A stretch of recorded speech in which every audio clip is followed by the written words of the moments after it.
يا نهار ابيض على الجمال، ولا ريحة المخبوزات اللي قلبة البرج كله. مش هقول الشقة بس، الجيران بتقول ايه الريحة الجميلة دي، فظيعة بجد بجد. اسهل وصفة وطريقة للمخبوزات في البيت للناس اللي مش بتعرف تعجن ولا تخبز ولا تعمل اي حاجة بالمعجنات دي. جبتلكم اسهل طريقة وهشة جدا وحلوة قوي قوي قوي.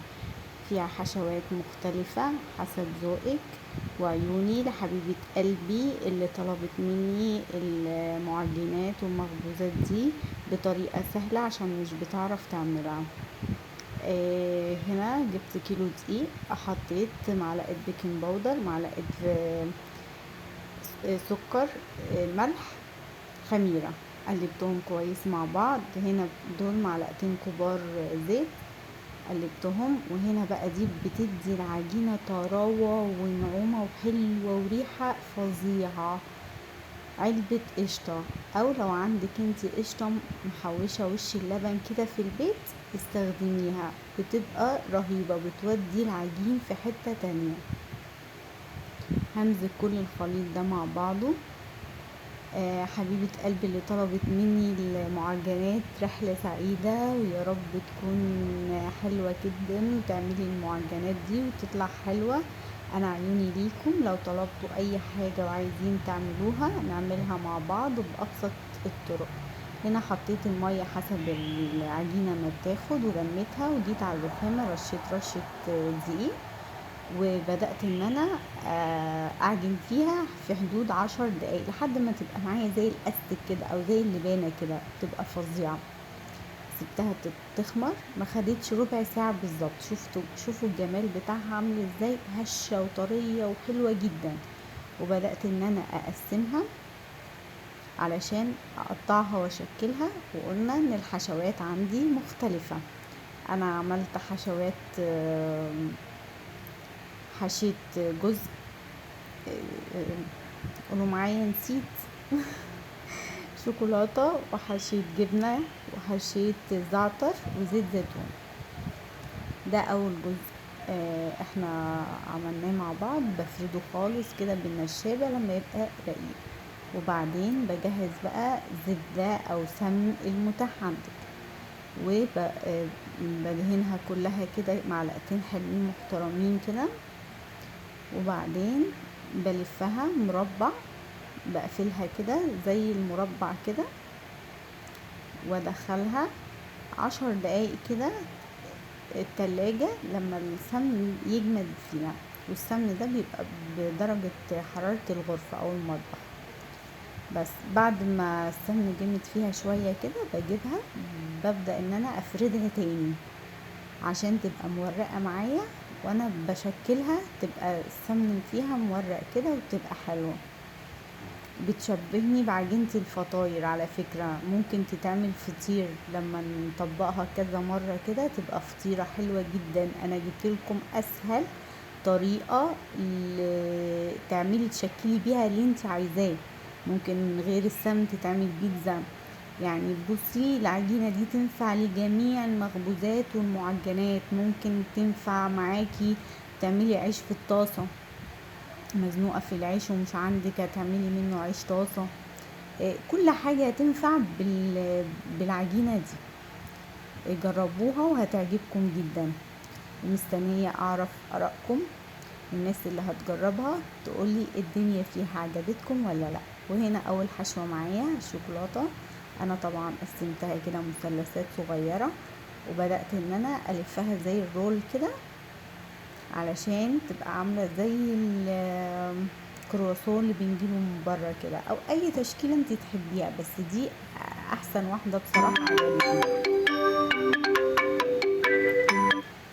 انا دي اكتر واحدة عجبتني بصراحة، كانت حلوة قوي معايا.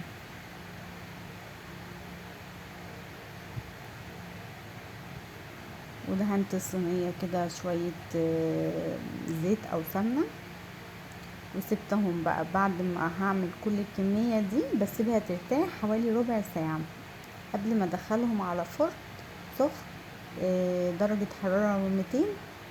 ونكون مسخنينه قبل كده. وهنا دي بقى تاني واحدة هحشيها معاكم جبنة. قلنا الحشوات دي براحتكم، اللي انت حابة تحشي بيه احشيه، ممكن تحشيه سجق، ممكن فراخ، اللي انت عايزة تحشي بيه احشيه. ممكن يتلف زي الرول كده في سجق يبقى عامل زي الساندوتش، ويستوي بيه يبقى عامل زي الفينو، يبقى فظيع قوي.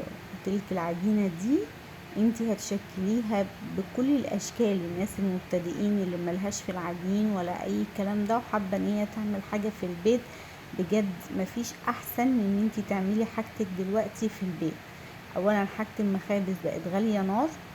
تاني حاجة انتي مش ضامنة هما بيعملوا بايه، ايه السمنة او ايه الزيت او ايه الحاجات. انتي بتجيبي المخبوزات من بره بتاكليها بتحس بنار بعدها، بتتعب جدا. فانتي احسن حاجة تعملي حاجتك في البيت، وطبعا كلنا شاطرين وبنتعلم من بعض. وبدأت ان انا هنا ارصهم برضو في الصينية. شوفوا مطلع معايا كم حلو جدا جدا. انتي عندك شغل، طالعه رحله، عندك مش حابه تاخدي لحوم وعايزه تاخدي حاجه خفيفه عشان الجو حر، بتشتغلي وعايزه معجنات تحطيها في علبه كده، وتبقى عندك فطار عشاء نقنقه.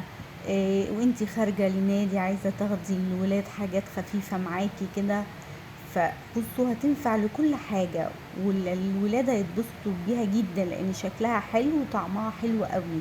وهنا ده تالت حشوة معايا كانت زعتر وزيت زيتون، برضو بتخلي طعمها في حتة تانية حلوة جدا جدا جدا. جربوها. ممكن تحطوا على الزعتر جبنة تبقى حلوة قوي برضو. بلفها زي الرول كده، وابدأ ان انا احطهم برضو في الصينية وابقى مسخنة الفرن.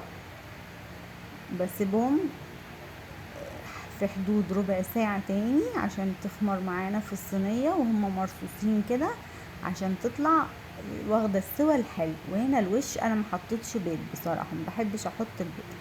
شوية لبن وقهوة سريعة الذوبان. حطيت معلقة صغيرة دوبتهم مع بعض، وبدأت ان انا ادهن الوش بتاعها قبل ما ادخلها الفرن. شوفوا هنا بدأت كانت تقب ازاي وتبقى حلوة ازاي. ويشرفني جدا متابعتكم. مبسوطة جدا لو انتي لسه بتتفرجي على الفيديو لحد دلوقتي. لايك وشير وبموت فيكم. باي باي.